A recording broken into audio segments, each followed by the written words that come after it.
Aujourd'hui, je vous raconte la seconde partie de mon histoire. Comment est-ce que j'ai échoué au bac après une relation sexuelle illicite. Comme je vous l'avais dit, c'est comme ça que j'ai rencontré un jeune homme, amour fou de ma vie, fougue amoureuse, coup de foudre de jeunesse.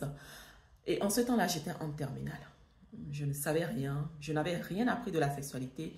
Je ne savais pas qu'on pouvait voler ta scolarité, ta destinée à travers la sexualité.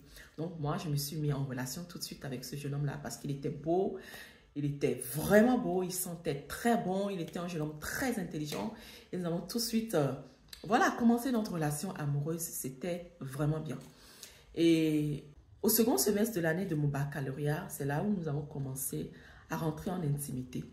Moi, je ne savais pas qu'à travers les rapports sexuels, on pouvait voler mon bac, on pouvait voler mon étoile, on pouvait voler ma gloire. Je ne savais rien du tout. C'est après notre relation sexuelle que mon cauchemar a commencé. J'étais toujours parmi les 3 premières de ma classe. J'étais une fille très brillante, très éclatante, très joyeuse. J'étais tellement intelligente à l'école. Mais tout de suite après cette relation sexuelle, j'ai commencé à avoir une confusion au niveau de ma tête. J'ai commencé à ne même plus comprendre les cours. J'ai été complètement absorbée de l'envie d'aller à l'école, de l'envie de terminer même mon année scolaire, de l'envie de continuer même mes études. En fait, je ne comprenais plus rien dans la vie. Je me disais, mais qu'est-ce qui m'arrive? Je comprenais même plus les cours. C'est comme si j'ai été vidée de quelque chose dont je n'avais même pas idée en fait. C'est comme ça que j'ai essayé de rattraper mon année. J'ai fait les efforts. J'ai complètement, mes résultats scolaires ont complètement dégringolé, mais vraiment d'une manière très rapide. Je ne comprenais rien.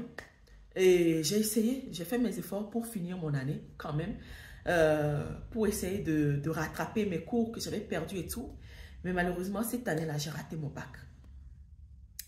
Et ce sont des années après que j'ai eu à suivre des enseignements bibliques sur la sexualité, sur comment est-ce que l'ennemi pouvait voler notre gloire, voler notre destinée, voler même notre vie à travers la sexualité. Ce sont des années après que j'ai compris pourquoi cette année-là, j'avais échoué à mon bac. Je vous raconte ce témoignage aujourd'hui. C'est pour vous préserver de ces erreurs-là, de ces échecs-là que moi j'ai eu à subir, les amis. Les filles, préservons notre énergie sexuelle. Préserve ta vie sexuelle. Parce que quelqu'un a dit un jour que celui qui touche à ta sexualité touche à ta prospérité.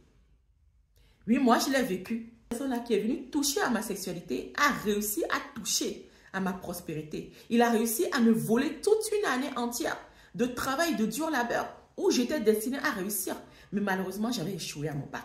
Je prie que cela ne soit pas ton histoire. Si tu veux en savoir plus sur l'ennemi, utilise les relations sexuelles pour voler ta gloire, pour voler ta destinée, ben, je t'invite à te procurer de mon livre. C'est une histoire que je raconte dans mon livre, Le péché sexuel, la plus grande âme de destruction du diable. Le livre est disponible sur Amazon. Je t'en conjure, jeune femme, de te procurer de ce livre et de le lire. Ça va sauver ta vie.